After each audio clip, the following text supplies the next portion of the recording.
झामुमो केंद्रीय समिति के निर्देशानुसार रविवार दोपहर 2 बजे जेएमएम गिरिडीह इकाई ने जिला कार्यालय से जुलूस निकालकर टावर चौक में केंद्र सरकार द्वारा लाए गए संविधान संशोधन विधेयक 2025 के विरोध में केंद्र सरकार का पुतला दहन किया।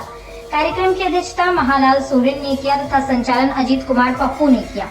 मुख्य अतिथि के रूप में पूर्व विधायक केदार हाजरा उपस्थित रहे। पुतला दहन के बाद केदार हाजरा ने कहा कि संविधान संशोधन विधेयक 2025 लोकतंत्र की जड़ों को कमजोर करने वाला है। यह विधेयक जनता की मूल भावना और अधिकारों के खिलाफ है।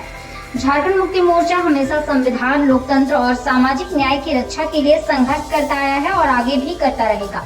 केंद्र सरकार को जनता की आवाज दबाने का प्रयास महंगा पड़ेगा। वहीं महालाल सोरेन ने कहा कि संविधान से छेड़छाड़ देश की लोकतांत्रिक संरचना पर सीधा प्रहार है।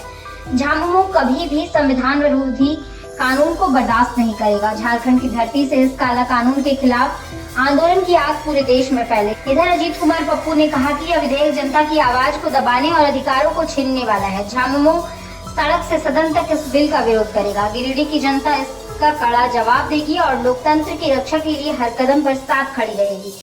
भारत सरकार, बीजेपी के नेतृत्व वाली सरकार ने जो 20 तारीख को 130वां संविधान संशोधन लाया है, उस संविधान संशोधन में उन्होंने ये बिल लाया है कि जो जनप्रतिनिधि जनता के द्वारा चुनी गई है, अगर 30 दिन तक ईडी, सीबीआई के या उनके सरकारी एजेंसियों के द्वारा जो दुरुपयोग करते रहा है, उसमें अगर वो 20 दिन रहते हैं तो उनकी सदस्यता 30 दिन रहते हैं तो उनकी सदस्यता स्वतः चली जाएगी। और ये मानसिकता भारत सरकार की इसलिए है कि क्षेत्रीय दलों का जो सरकार है वो पूरे राज्य, पूरे देश में कहीं न कहीं कई प्रदेशों में है, चाहे बंगाल हो, झारखंड हो, चाहे आंध्र प्रदेश हो। इन सभी